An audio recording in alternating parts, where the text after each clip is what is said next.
Hey, good morning, everybody. It's a great day. This is Gavin Mail. We got our good friend Jack Pitts back on with us today. He's done two other shows. This is going to be his third time back, and today we're going to talk about. Uh, Jack's going to take us back in time a little bit because he's got tremendous insight from his days as a stock picker back on Wall Street from the early days of the internet, including Expedia and Overstock.com, GoTo. He picked Bing search, Yahoo search, Netscape. I mean, and then also eBay, Amazon, and others, and Google later. But so there was, he's got a lot of insight on these things, and we're at a critical time, and kind of comparing what it was like back then to where we are now in the blockchain space here, and almost like the bloodbath that a lot of people are seeing somewhat in some areas. So Jack, welcome back, buddy. Good to see you. Hey, it's good to be here. It's always good to talk to you, Gavin. How's things going? Good. Couldn't be better, man. Just living the dream. We're experiencing another day in paradise out here in the San Francisco Bay Area. So really excited to have you Well, back on. And I'm looking forward to coming out and visiting you at the next script hackathon, which absolutely, I talked to I Shawe understand you're a big part of. yesterday, and we're talking about planning something already. It's already in the works, so it's definitely going to be on the agenda here soon. So it's coming up. Yeah, that's my kind of conference. Guys just using Bitcoin the way it's supposed to be used, and starting at zero and trying to put a foot in the door. I love that kind of stuff. It really was amazing when we had ours. So thank you for the shout out. So when I first watched some of your stuff, I mean, I remember watching stories podcast that you had done about some of the old stock picking days, and it created a great parallel for what I think we're at today. And I'm uh, would you kind of take us back in time a little bit and reference what it was like back then, and then how did you get started in the stock picking? And I mean, obviously you're here with the Bitcoin. You got a business on Bitcoin SV now, so clearly you've made a commitment. You've got skin in the game. Yep. So you've made another pick. It looks like, and that's kind of the. So can you kind of take us back in time and how it's relevant to today? It couldn't be more relevant. It's there's these kind of super cycles that a technology will rise and fall upon. And we saw it with the invention of the transistor, where we had the IBMs and the Wangs and uh, uh, Digital Equipment Corporation, which was a big computer maker, mini computers. And then that lasted a lot longer than people think. The first major government computer, the ENIAC, was something like the 1940s and 50s. And there was just stuff going on in the background. You had to be a big company to implement it. So IBM was, they were selling to big companies. They weren't selling to little guys. And then that revolution ended, and it, honestly was a couple of decades or more. And when it ended, I remember on TV there'd be IBM commercials when I was a kid, and I thought it was really funny because in my family we called going to the bathroom BMs, or bowel movements, and I thought, what a name of a company, IBM. It sounds like something your kids would say when they're having trouble. So if IBM was big in the late 70s and early 80s, that's ironically right when the inside garages outside of Hewlett Packard, which was big back then, you had guys like Steve Jobs going to the homebrew computing club and pitching not even a computer as we would know it today. If you go look up the first Apple computer, the Apple One, everybody knows about the Apple II. I used those in the early 80s, but the Apple One was a kit computer that people would put like on a piece of plywood, and it was basically a motherboard that just sat out in the open, and you could see all the internals. There was no mouse, there was no screen. All it did was bleep little LED lights, and you could kind of read it that way. And Bill Gates, same thing. His first claim to fame in Harvard was he kind of skipped out of school to go win this prize money in one of those science magazines that Altair, which was another kit computer competing with Apple out of New Mexico of all places, which is Microsoft's original headquarters actually. And the Altair just needed the basic computer language written on so small that it could fit on just a ridiculous amount of memory, like 2 megabytes or something. And him and Paul Allen, who probably owns like 4 sports teams right now, they had to like type in via ones and zeros a super long program just to enter it into the Altair, and he had to make no mistakes. So it would be like doing a telegraph via Morse code and not making even one letter mistake. And when he finished, it worked, and the Altair became one of the most popular kind of pre-home computer computers. And then it was Apple, and the rest is history. And so this whole industry of personal home computers was another 20 years. And that took from late 70s to about 2000 or 1999. And those were the biggest stocks in the world in like 1999. I mean, Dell and Microsoft and Oracle, these were all based on small personal computers and microservers. And so that was a 20-year revolution. And in 1999, everybody thought Bill Gates was God, and they don't remember 1981 when he was just this pencil necked little kid that people would laugh at. And he had this joke of a company like, Microsoft. Whoever heard of a company only doing software? No company had ever done that before. Every company prior to that was you had a computer, and of course you gave the software away for free. And then Microsoft changed that model, and it was right in their name, Microsoft. They were basically telling you all we do is software. We're the most different computer company you can have. And that's what that 20 years was about. It was about things like TurboTax and Excel and all the things we take for granted now. Those were those were why you got the personal computer. There was no internet. I mean, there was a semblance of some really weird hodgy-podgy internet things if you were like in government or education.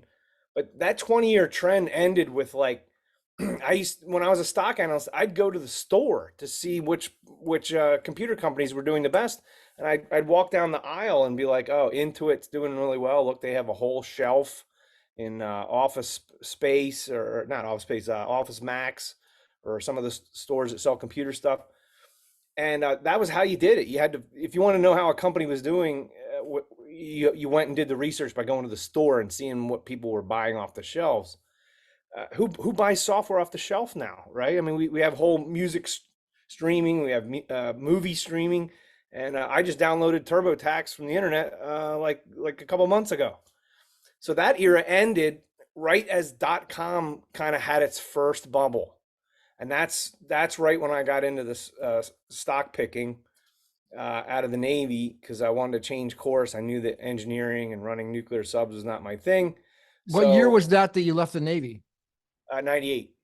Okay. I left the Navy knowing exactly where I wanted to go. I'd been picking stocks since I was a teenager, buying stocks with my caddy money at like age 11 or something. And so I knew I wanted to do that, and I knew it was exciting, and I knew it was fun, and I knew it was lucrative. So I moved into that. I had a couple ins in New York via my brother, and was able to double jump a few people that would have to, really grind it out to figure out how to get the job that I got, which really was nothing. I mean, I was making tiddlywinks for money, but I was doing what I loved, and it was super exciting. I love researching products. I love researching people. I love researching organizations, and I love business history. So combine all those things together, and with a focus on technology, which I have extensive background in, and I was loving life. My days were going by so fast, just looking for the next hot company. And the first ones I found when I started doing it professionally was that I was really excited about was Amazon and Yahoo. And Amazon was cool because you could get any book basically in the world They advertised it as the world's biggest bookstore, and it really kind of was. Like maybe they only had one copy in their warehouse of some obscure title, but they had it, right? Which is different than going to a bookstore and they're only going to have 100 different books that are hot that month, right? Going to Barnes and Noble. And so that's what made it cool. And then Yahoo, they were giving me my stock quotes without having to like, you know, dial numbers into the phone, like 131215. That would be like Southwest Airlines to spell out LUV. And you would be using like a computer on the other end, but you're using your phone and literally type in just to get one stock price for at 1 second in the day. Then you have to call back like 15 minutes later, like, oh, maybe the stock price changed, and then call back again. So that was the internet just pulling up all the prices on Yahoo Finance was unbelievable. That was so cool. The fact that you could make a sports bet, right? Hello, Calvin, right? He started off making a company where you could dial in your bets on sports, also via something similar to stock quotes, where you could just enter your numbers and put the amount of money you want to bet and all that stuff. It all started off as phone betting, and they were automating it. So the next logical step is, well, why not get rid of like all the phone time and just use the internet? And that was cool. And so that's why I got on the internet. And so I thought Yahoo, they were like unveiling a new thing every month, it seemed. And I just loved everything they were doing. They were doing, all the stuff you wanted on the internet, the weather, the sports. They had like, I don't know if it was fantasy leagues back then, but they had stuff similar to that. And it was super exciting times, and actually really similar to now in BSV, although BSV, or as I call it, Bitcoin, is different because there's just not enough capital right now. So it's like we're in 1992 rather than 99, and people are in their garages like Steve Jobs and Paul Allen and Bill Gates, just fiddling because they love it, right? I mean, Bill Gates isn't rich, and Steve Jobs isn't rich because they're undying devotion to becoming billionaires. They're rich because they just thought computing was cool and it made them excited, and it was a way to make money, like anything else. And I don't think either of them would have ever dreamed of their success. But I just think of it as the same thing. I loved researching companies and picking stocks, and that's what made me happy during the day, as opposed to the Navy, where I was like counting my hours. And so I just I revel in the business history, and to watch what's happened then go from kind of a really small business to the biggest companies in the world like Microsoft and Apple, and then to watch BSV be in its baby state, right? Like there's 5 or 6 years or even 10 years where there's just not much going on, but there's a little blip of excitement every now and then. And there's people like at the hackathon in the at your guys' hackathon, the S-Script, where people are excited about building stuff and they know what they want to build. We're just waiting for the capital and the customers. But there's interest, and we see that. But the difference, I think, in Bitcoin is that there's been such a gold rush of Deggans just chasing the price, and that's it. The whole thing has been about the price, and that's different from that's the one thing that's different. Back then, the tech was cool. You were excited as a consumer because you were like, wow, a search engine where I don't have to open up the yellow pages, and maybe someday this will be on my phone, and you could just see all the cool stuff. And that's why you were there. People really weren't interested in the stock market or the price go up and all that stuff. That came in the late 90s, but in the early 90s, it really wasn't about that. It was just about doing cool stuff. And I think the BSV community has me excited for the last 5 years because that's what I'm seeing. I'm seeing little nooks and crannies of, oh, I didn't think that was possible. Like when Tonic Pal came out, Luke Ronas's company, where you can get paid to recommend a link to someone. Like, hey, check out this article. It's really good. And CoinGeek is willing to pay, whatever it is, 4 cents for every person you refer that article to. If a bunch of people read it and you have a big network, you can make a little bit of money just doing what you were already going to do anyway, which is tell someone to read an article. I mean, people are doing this stuff for free. And then, things like a social network that uses money. We have 3 or 4 of those in BSV, and they're all very cool.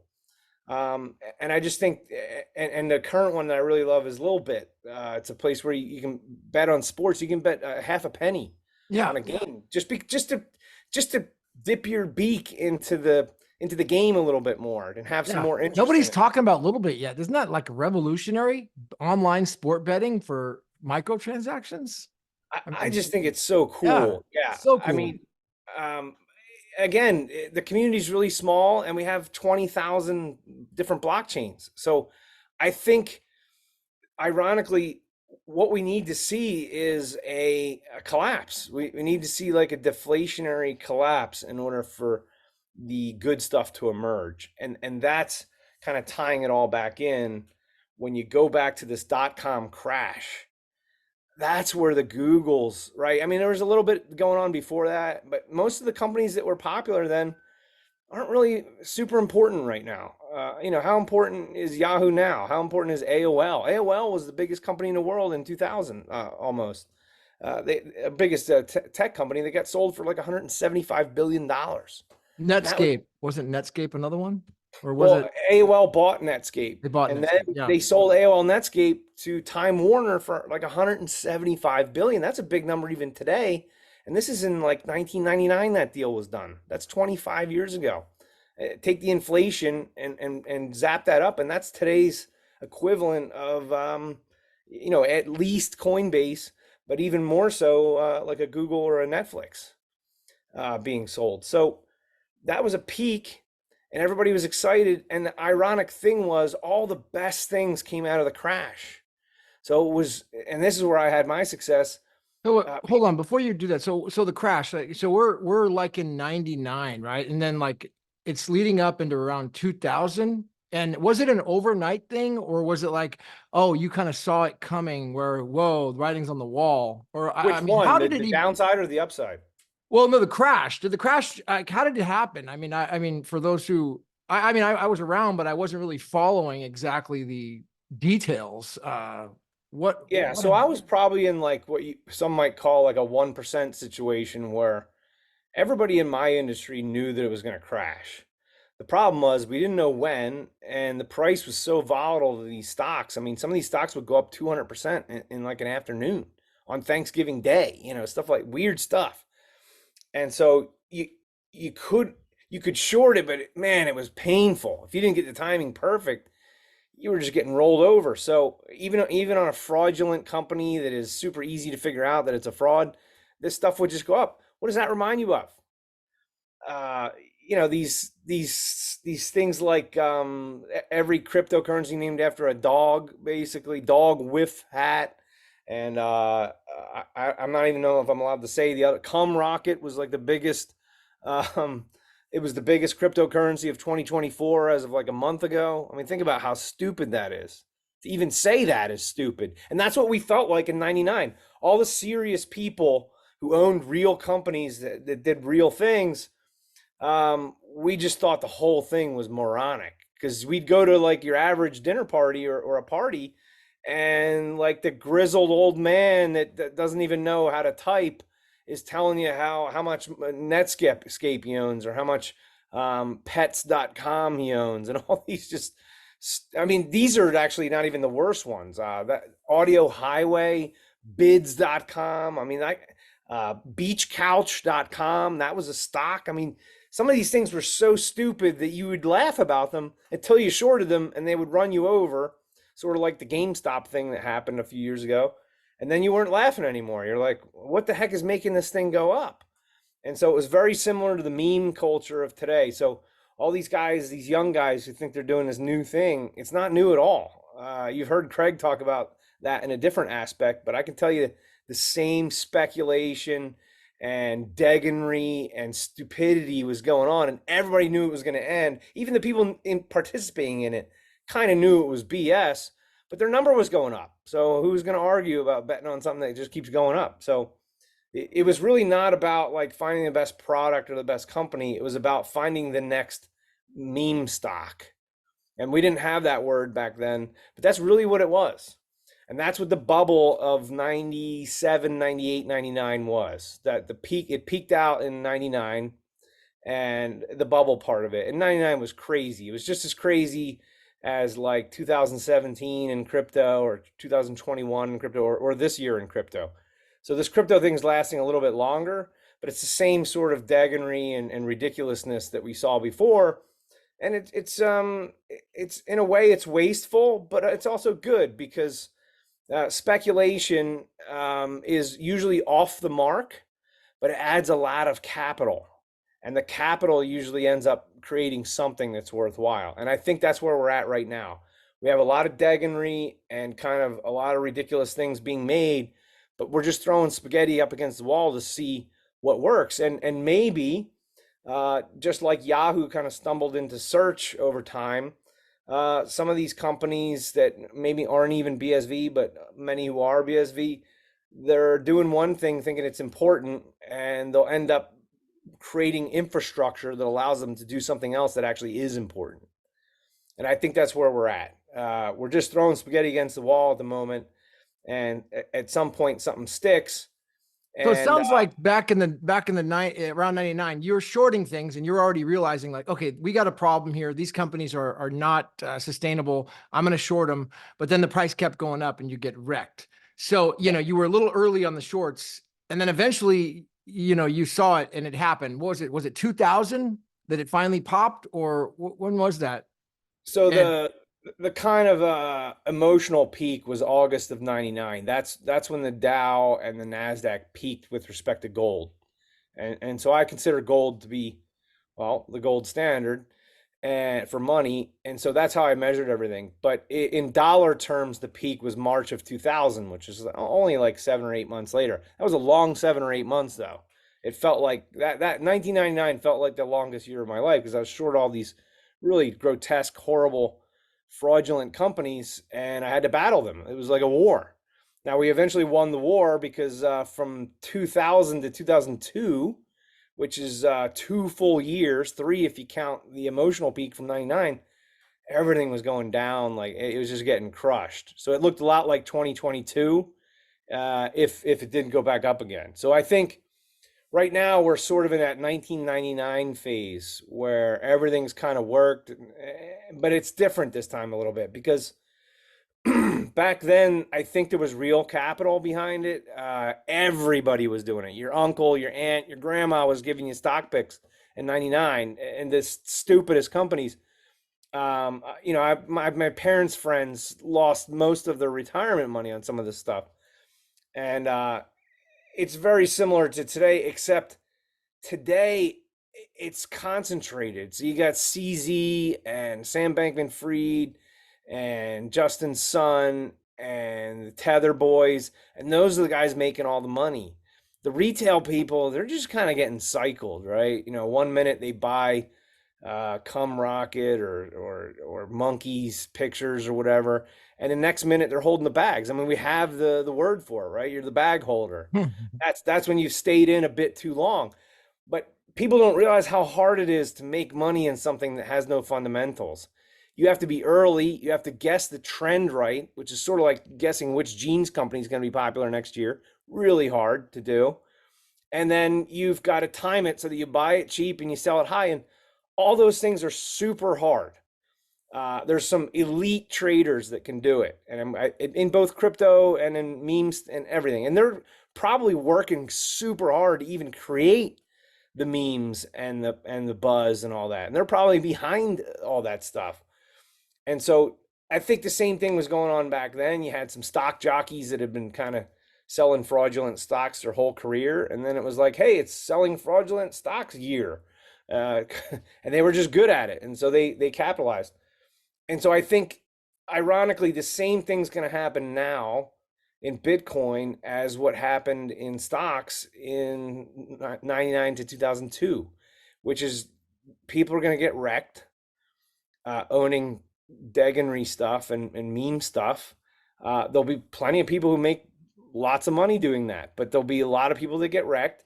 They're gonna complain to their congressman or their king or whatever their country has, and they're going to start putting people in jail. One thing about technology stuff is they do put people in jail. Unlike banking fraud, those guys don't go to jail because they got tight political ties. But these tech people, they're going to end up going to jail, and not because they're violating the law, just because it's like heads on pikes, or I call it the pitchforks and torches.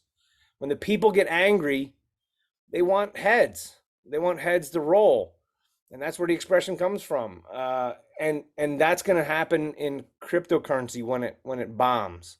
And I think we're close because you've got CZ only getting like 6 months on his sentencing, and people think that's a good thing for crypto. I think it's a bad thing because, to me, if CZ made $100 billion selling Deganry stuff, most people are saying, well, that just proves the model. You should sell whatever you want because you can get ridiculously rich. Yeah, but I think he sold all his buddies up the river. So I wouldn't want to be Justin Sun. I wouldn't want to be Tether. And I wouldn't want to be any of those guys that were Sam Bankman-Fried. He already sold him up the river. So those guys are going to cancel each other out. And there's probably going to be one dog left at the top, kind of like a Pablo Escobar thing. And then they're going to come for him. Whoever is left standing, they're going to go for them, and that'll be the last straw. And then the industry will kind of legitimize.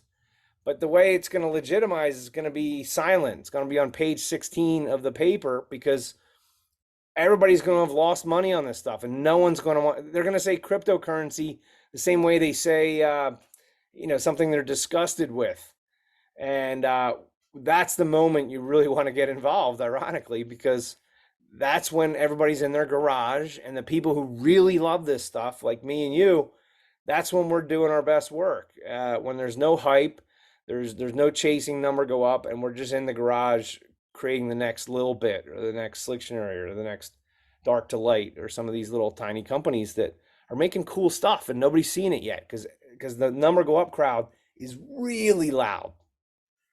Yeah, number go up crowd is extremely loud. That's the entire that's mostly seems like what we've been seeing and what we've been hearing over the last number of years. It's all been about that. And in fact, they're so loud that they get they get very upset when something else is out there. So it seems I don't know, it sounds like, so to summarize, we got the 99 going into 2000, this huge bubble hits, and everything crashes, and then you start to reemerge. And so at some point there, I don't know if it was before or after, you started picking these companies. And how what was it, you mentioned Yahoo search, was that 2001 or 2000, right around after the crash, that you picked something like that? And Bing search, and how do those relate? I mean, you did a good job there, but I'm just like wondering how that really, it's so hard for people to see, man, like where we're at in with insight, especially if you're young and you never saw all that. It's so hard to see the inside. And inside is like looking at it from the bird's eye view. Where are you guys in the, in the Right. big picture, So Right. Every industry is the same, right? Like you take the NBA, you get Anthony Edwards, and some of these guys are really young. They're like 22, and talent wise, they got the best talent in the NBA, right? But they don't know how to use it properly. They don't know when in the game. There's all these tricks that you can only get by playing the game for 4 or 5 years. Like it took Michael Jordan 6, 7 years to win his first championship. He was 27, right? I mean, 27 for LeBron James would have been like year 10 or something. And LeBron took a while. And it takes a while to get the experience that you need to succeed in anything. You can have all the raw talent and brilliance in the world, but you got to put the time in.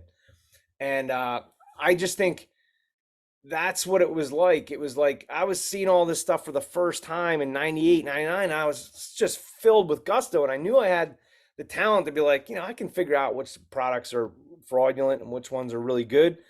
And I did. I had great success with the fundamentals, but the stock market didn't care about fundamentals. They just cared about number go up. And so I was very frustrated. And so now I have the experience of having seen the rise on kind of stupidity kind of stuff and all the speculation.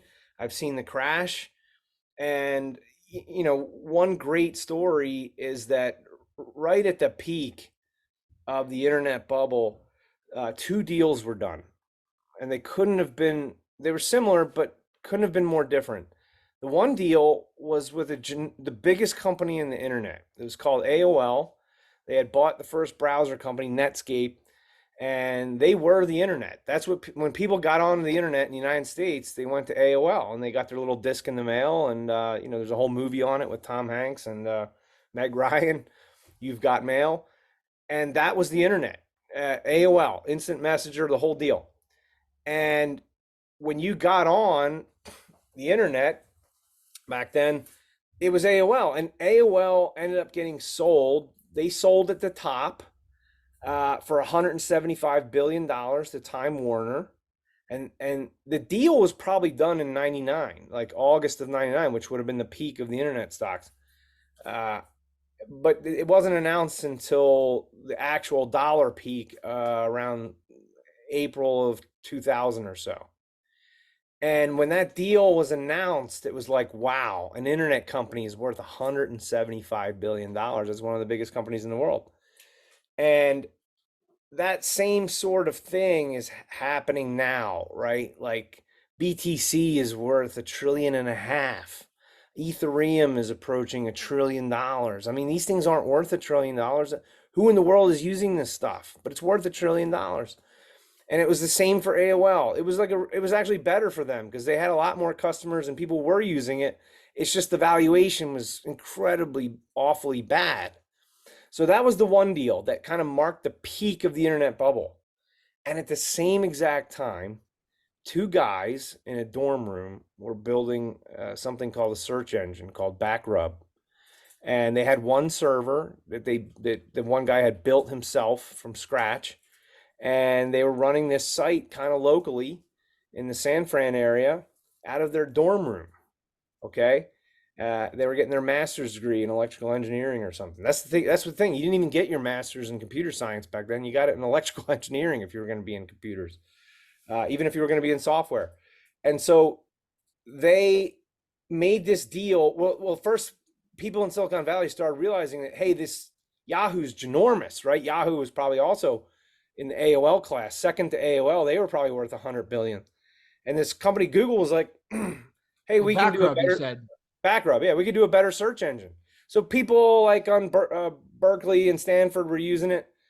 And this guy, Andy Bechtolsheim, who was from the previous era, right? He was like the me of 1999. He worked at Sun Microsystems. It took Sun Microsystems 25 years to go from nothing to this the second or third biggest tech company in the world next to Microsoft and all these guys. Now you don't even hear about them because they kind of crashed with that. But 25 years of success. And this guy was like the CTO or the CFO or something. I think he was the CTO. And he meets these kids and he's like, tell me about Backrub. He sat there like for 2 or 3 hours listening. And he's like, how do I invest?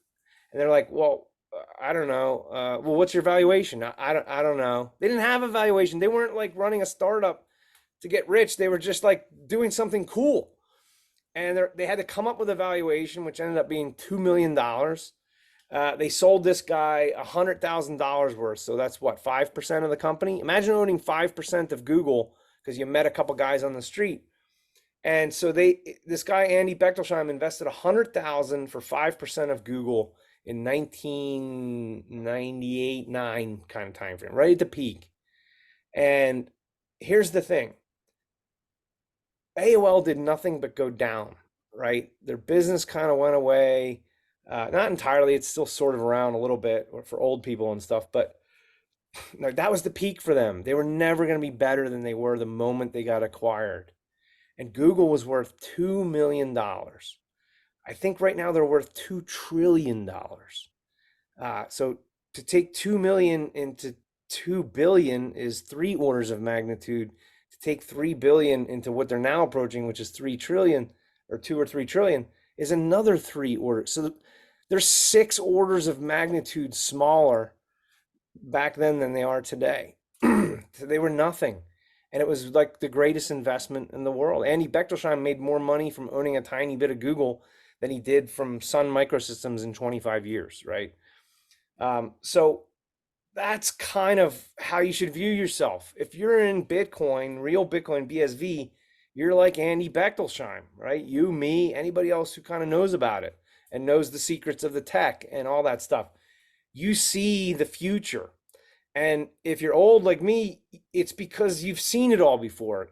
I look at the young guys in Bitcoin and BSV with envy because they see it the first time around. Like they're the real Andy Bechtolsheims. Actually, they're the real Larry Pages and Sergey Brins because they're seeing it when they're young, and that's really hard to do. You almost have to get lucky a little bit, but I don't think they're lucky. I think they're just really wise and smart. So I think it's pretty cool if you've seen the light without there having even been like a big boom for you. So that's what I'm seeing, and I think when you look back in history, it's the forest fire that sows the seeds, right? The Joshua tree is the oldest living organism in the world. It's like something like there's one that's like 2,000 years old or something, or 3,000. Uh, it was born before Christ and all that stuff. And they sit out there in your deserts in California, and the only way the seed can open is in a forest fire. So everything has to burn for the pod. The pod is so thick that it has to burn, and the seed's got like a special coating on it that can withstand high temperatures. So the pod opens up during the fire, and the seed finally gets planted, and that's how the Joshua tree propagates itself. But there's only a forest fire big enough in that one area probably every several hundred years. So here's an organism that literally relies on hundreds and thousands of years of cycling, right? And that's kind of how these mega trends happen. You need destruction, you need deflation, you need a collapse, you need the number to go down. You need the number not even to go down, you need it to go to zero. Because when all that noise goes away, there's one or two things left. Amazon, right? Tiny little company in 99, like minuscule. It was just a bookstore. They didn't have Amazon Web Services. They didn't even sell music yet. You had Google, who was just two dudes in a dorm room. You had Expedia, Rich Barton, who ended up founding three rather well-known companies in Zillow and Glassdoor and Expedia. These guys were 20-year-olds, and nobody saw them because there was all this noise. The number go up noise was so loud that people were like, oh yeah, that what you do with the internet is you buy the stocks, right? But your parents weren't like, oh, I'm shopping for books on Amazon. They'd think you were crazy. They're driving to the store to get their books. They're getting their flight tickets from their friend, the travel agent, Marcy. Hey, Marcy, I need to go to London. I need to go to San Francisco for the S-Script conference. And you'd have a conversation to buy your tickets, and not with your wife, with some random lady, right? From Dallas or something. You talk to her on the phone and she like types into her computer and gets stuff done. So like that stuff wasn't even really happening yet. Like the people that were doing that, like me, were in the 0.1%, right? I was using the internet in the first 0.1%. And most of that was because I was just young and maybe a little bit forward looking, but I was just into it because of the products. And I think that's what we got to see. We got to see products that people want to use and think are cool. But the biggest problem now is those early adopters, they're doing Deggin stuff right now. They don't, they're like, hey, what can I own that's going to go up tomorrow? And why would I want to work and research products and do cool things when just like tapping on my computer will make me money? So I think this Degginry has to end, and I think the CZs of the world and this crypto industry has to take a big old crash, and then we start seeing what emerges out the other side. So is that crash? Do you think it's going to be, if you could predict, writing on the wall, is it going to be a revolving around Tether? I mean, is that the Achilles heel of this whole industry, Tether? Pretty much. I mean, there's a little bit more to it than that, but yeah, it's a kind of a multifaceted thing when there's a lot of winners at this stage. They're, sort of like AOL and eBay were never bigger than they were in 99, 2000. And now, like, who shops on eBay, honestly? A couple things you might get, but it was larger than life in 99, 2000. So, yeah, I think these winners, as we're calling them, will end up being a lot of them, or almost all of them, will end up being losers in the next 5 to 10 years as this stuff shakes out. And Tether is important because this industry is so horribly rigged. Like, the number go up isn't even from people buying the stuff, it's from just printing money. The irony of crypto is a lot of people are into it fundamentally for the monetary reasons, like, oh, well, there's a limited supply, there's only 21 million, and that's what makes it special. And the irony is, no, there's not 21 million cryptocurrency. It's not limited. There's 20,000 cryptocurrencies. Nobody has printed more fake fiat bullshit money in the history of making fake fiat bullshit money than the cryptocurrency industry. And yet all of the, like, fundamentalists, and I mean that in sort of like the negative religious way almost, the fundamentalists of crypto, who are like your hardcore anarcho capital libertarian, whatever, I don't want to throw words out there because I don't think of all of them as bad words, but these are the guys that are like, yeah, man, I'm into this because it solves the money problem. And I am too. But the irony is, it's created the biggest money problem in the world. Tether right now is over $100 billion. That's more money than all the United States money in the entire earth in 1985, right? The crypto industry is something like, I don't know, it was 4 trillion if you do the math right in 2017. So now it's probably even bigger. That's bigger than the United States dollar today is only 6 trillion, and that's because it doubled during the Trump administration from 3. So technically, cryptocurrency as a fiat money, because let's call it what it is, they just print it out of nowhere with Tether and Justin Sun and all these guys, Coinbase. They've printed more money than the United States government. Think about that. That's So it's incredible. wow. So it's just mass inflation. Massive. So, and the thing is, are the prices real? It's a little too deep for just this podcast, but I can tell you for a fact that the price of something has to do with its ability to make money or its value as a utility, as people in BSV would call it, but its value to do something important, like a piece of lumber. You can build a house with it, or you can burn it for heat in your home. It has, in other words, having to go out and gather firewood costs work and time and effort and muscle and grit and sweat.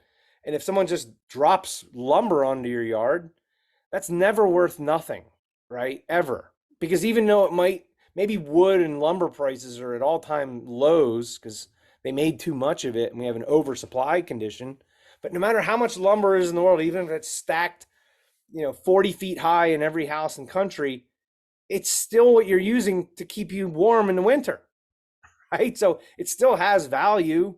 It's just that only the piece of lumber that you put in your furnace has the value that day. And the stuff that you have stacked in the heavens that you bought too much of at high prices, maybe that's not worth a ton, but there's always next year. You can burn it next year and 10 years from now and 20. So it always has a value that equals something like, it keeps me warm in the winter, right? So the wood will never go to zero. And that's just a piece of dry wood, right? So that's what's known as a commodity. And so Bitcoin is sort of like that, but with data and computation. So we will always need computers, and we will always need transactions, and we'll always need a ledger to keep track of things. And that's what keeps Bitcoin relevant always, because even though the price might be down in BSV, it's the only blockchain where you can write definitions on chain and make sure that people get the credit for them, and it's time stamped, and you can sell that as its own security, or it's not a security, but you can sell it as its own collectible that has a cash flow. These are incredible concepts. And so that's kind of what has been built. And I think that's been overlooked with all the number go up stuff. But back to your question, yeah, these guys are going down, and Tether is the sole kind of main source for why the number goes up. Mm. Yeah, it sounds like it. So, I remember back in the day, or a few podcasts ago, you'd mentioned stuff about researching on naked shorts and some of this concept. Is that something that you've done any more research on? Is that going on? I mean, and with these exchanges that and what exactly is a naked short, and what could be?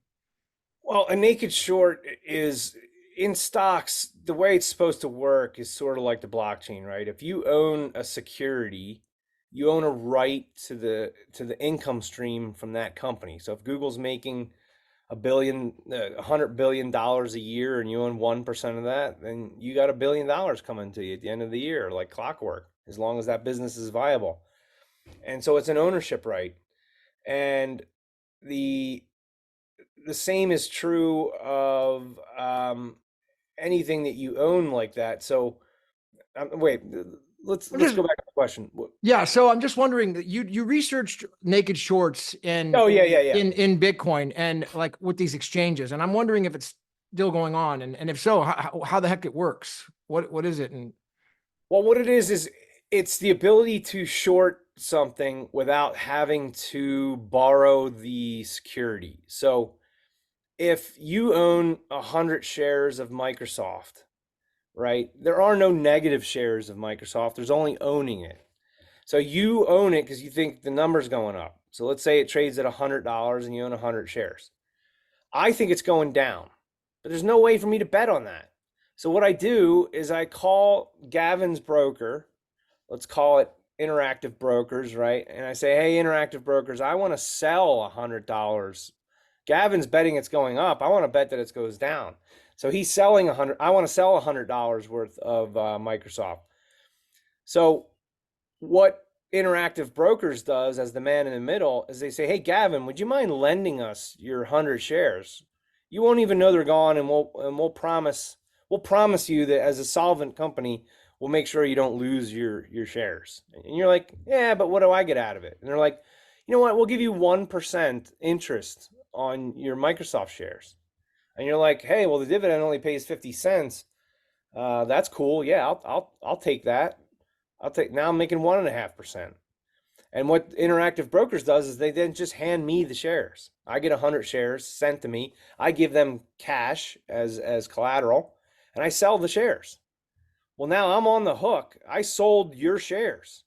And you, Gavin, are now looking at Jack and going, hey, man, Microsoft's at $200 a share this month, up from 100 last month. Now I want to sell.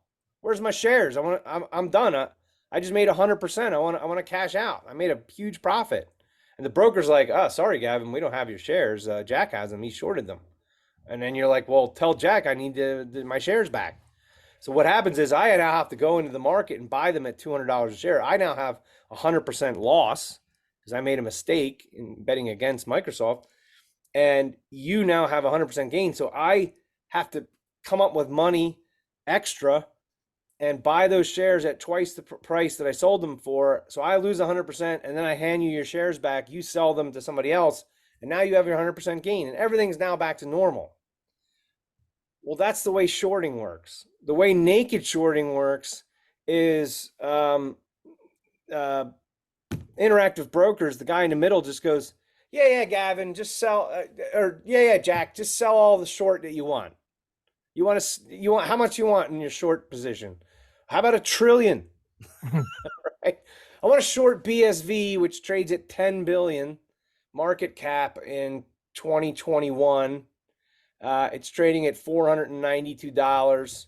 I heard that Vitalik's friends were talking about organizing a with Bitmart. They have this conspiracy. They're going to rig a double spend attack. And so I think when the news breaks of this, which I know from insiders, right? Because I got friends in crypto that hate BSV and they're going to rig it. They're going to try and destroy their reputation. I think that's going to work. So I want to sell at $492, And Coinbase is like, we don't even do that, dude. But guess who does do that? Bitfinex. Bitfinex would let you short it. And who owns Bitfinex? The Tether guys. It's the same company. They're like, yeah, short all the BSV you want, right? You're a friend of Vitalik, so go ahead. So I go, yeah, but I want like $1 billion worth. I'm a big fish. And they're like, well, that would be really hard to borrow because on our exchange, all the people that own BSV, they only have like 100 million worth. And you want to short $1 billion worth? We're not able to borrow all their BSV, even though we have it all here. What do they call it? A custody exchange, right? Yeah, Bitfinex is a custody exchange. We have the 100 million, but we don't have $1 billion. Enter Tether. They just go, oh, well, you know what? We'll just sell fake BSV on our exchange.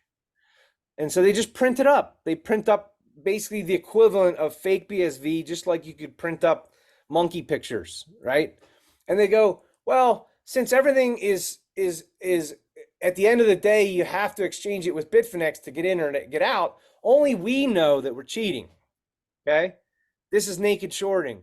You're shorting naked, meaning you haven't borrowed the shares. The broker is naked because if everything goes wrong, they're on the hook. They go bankrupt, but they're not going to go bankrupt at Bitfinex because they have Tether to literally help the price go down, right, or up. And so, and plus you have the insider news of what's coming. So they can end up shorting a ton of this stuff. And then when they go buy it back, they just buy it back from you or me when we're all depressed and the price is at, $27 or wherever it got to. And that's how it works. And so basically it's a license to move the number anytime you like. Now, granted, everybody always goes, well, yeah, but Jack, like news came out on the trial and everything went up from 30 to 100. So why did it triple if these guys control it? Well, you have to remember, even when you're manipulating a price, you can only manipulate a certain volume per day, right? Without making it obvious to regulators and everybody else. And so when a massive herd of people come in and they all got to buy it today, Craig said something, Calvin said something, whatever. Or, Elon said something about a dog. So now I need to own, doggy coin or whatever. They all come in like an hour, right? And that can overrun the best of plans. So that will happen. And then once that dies off, right? Once Elon stops tweeting about dogs, then people lose interest and they go back to playing chess or baseball, whatever the hell it is they really like to do other than being degenerates, and they stop buying. And that's when they start to go, oh, all the volume has gone away. Let's trickle it down, trickle it down, trickle it down, trickle it, or up, whatever way they want to rig it. They just every day they're all the volume, right? And the fish and the marks and some of the marks are big, right? Like Elon Musk and the MicroStrategy guys, they're not always making money. So that's where they're getting the ultimate money is they're the gangsters that are bringing in all the money. So that's how to think of them. And that kind of stuff will last, like I said, until people are angry. And when the worst thing that can happen to crypto is suburban dads start investing their retirement money into it. Because when you get enough of them and ultimately the government does its thing or nobody buys crypto anymore because it doesn't really go up anymore, that's when shit hits the fan. And people, when they're angry and they've lost a lot of money, they want blood. They want prison time. They want all these things. And, we laugh now because nobody's getting it. But believe me, they will find if BTC and Ethereum were down 99% tomorrow, I guarantee you there'd be 5 new criminal trials against CZ, and he wouldn't be getting 6 months this time, right? He's gonna get real prison time. It sounds like just the opposite what you're saying of the mainstream. There's a guy called Michael Saylor. He has a company called MicroStrategy, and he talks about BTC and investing in the BTC. It's going to go, it's a stable, it's just never going to stop going up. I mean, it's Never. So, This is the same stuff people were saying in 99. Yeah. So how, Valuations? What are valuations? You don't need those. The number just goes up, man. I mean, how are you so opposite to him, where people who really follow what he has to say, he's supposed to be a subject matter expert on the industry. What? Okay, just first of all, a little story about the .com crash. I didn't know this until recently, but MicroStrategy released their first quarter earnings in like April, or sorry, March of 2000. And the quarter was March 31st end. So they used to do a lot of this, they would miss their numbers, right? If they were expecting, a certain amount of revenues and they underperformed, they would pre-release that before earnings day, which is normally in April. So they pre-released a big miss, right? Like things are not going well anymore. And it was like middle of March. That day was the NASDAQ tech high of all the combined stock prices. Ironically, the day that they announced their miss. Now, how much correlation did it have? Back then, I would have said not at all, but I didn't really consider MicroStrategy a real .com stock. That was like a leftover from the software era, sort of like the Microsoft era. So, but he was sort of, trying to glom onto the internet thing like late, which he's doing again, right? Only with Bitcoin. So this is his MO, right? So the last thing you want to do is do anything that Michael Saylor's doing, right? It's going to end in tears. And MicroStrategy, who knows? Maybe he's so brilliant that he trades out of it before everybody else gets sucker punched. But he's not a guy you really want to listen to. If he's telling you A, it's X. If he's telling you X, it's A. It's the opposite. So um, I would ignore. I would not only ignore everything that guy says, I would do the opposite. Like at the time when he's most exuberant, I would be the most cautious, and at the time he's cautious, I'd be the most exuberant. Um, that's whether he's making money in the end or not. I don't really care. It's just what's coming out of your mouth. And So you're in the basing stock, it off his track record? I'm just basing it off experience. This is a guy who gloms on late. Remember that guy George Gilder Yeah. that BSV brought around a lot, and he wrote a Yeah. bunch of books. Well, all his books were written like after the bubble happened, right? So he's like, "Oh yeah, internet's going to be a big thing." Well, internet already is a big thing, bro. Like, this is not news. It's maybe news to like septuagenarians, but it's not news to young people. They're already all over this thing and already have been. So, like, take for instance his crypto book came out in like 2018. That was like after the 2017 bubble. And this guy, once he's trying to take credit again, and some people gave him a little bit, but it was like, come on, man, like this is what you did. He wrote a newsletter. We thought he was a joke in the .com days because he wrote this newsletter called not Cryptocosm, Microcosm or some stupid thing, and everybody was like, oh my God, Gilder says that you got to buy Learn Out and Houseby is the new great .com stock. Ever hear of Learn Out and Houseby? Never. Probably not. Couldn't have been bigger in 1999. And he did the same thing he did in the crypto book. These are all the things you got to own, and they were all wrong. And he just identified a trend that was already happened. So that's kind of how Saylor is. It's like, when did he come in? Like 2017, where he started like Yeah. mouthing off and all that. So he's a topper. He's the guy everybody listens to because the numbers going up. But when that ends, nobody will remember that guy at all. Well, this is a good place to wrap here, Jack. And I want to thank you. Just kind of summarizing all the old stock picking days. And it sounds like at the end of the day, there's so many parallels to the bubble and to the crash as to where we are now, 25 years later. So thanks for coming on. I just wanted to say, thank you and ask if you have any last words and where people can find you and your company. Well, you can find me at the S-Script conference in person, whenever that will be. I think Zhao Wei said something like 6 months, every 6 months, maybe. So I think we'll see one in the fall.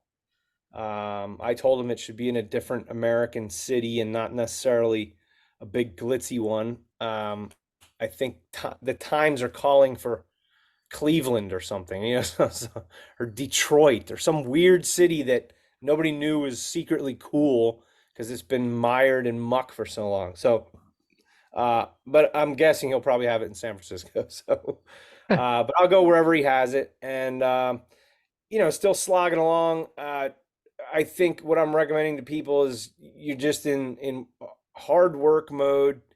For me, it's Slictionary and helping out the guys that we invested in, companies like Gorilla Pool, Dark Delight, Script. Anything we can do for them to get them through the capital starvation that is the BSV ecosystem right now. And I think after this ruling comes out, we'll get one last piece of bad news, I think, which will be, these animals that are trying to change history and say that Craig's not Satoshi. I think they're going to file criminal charges against them. I don't think he's too worried about it, but that will kind of mark a bottom, I think, in the mood of people who are pro Bitcoin and really see what the technology can do. And I think we'll see a few more exits then. We've already seen a bunch. And I think we'll see things kind of pick up from a really low base at that point. And I think the Script Hackathon conference is, I think will be I hope will be at the epicenter of that renewal. Thank you. Well, I'll yeah, we're looking forward to it. We're going to definitely do another big conference here soon. Maybe Cleveland. I never thought about that. It's all about the people, Gavin. It's the Yeah. city is superfluous. Yeah. Yeah, absolutely. Well, hey, thank you again, Jack. I appreciate it. Thank you, everybody. So be sure to find Jack at Slictionary, the online dictionary, and his Twitter handle. What's your Twitter, Jack? Equity Diamonds. I'm also founder of Slictionary, which is an online dictionary, and you can find me on Twitch, Lament, all these little BSV shops. I'm usually there. I've tried every product, and I use some of them almost every day. Nice. All right. Well, thank you, Jack. We'll see you at the top. Thank you, everybody.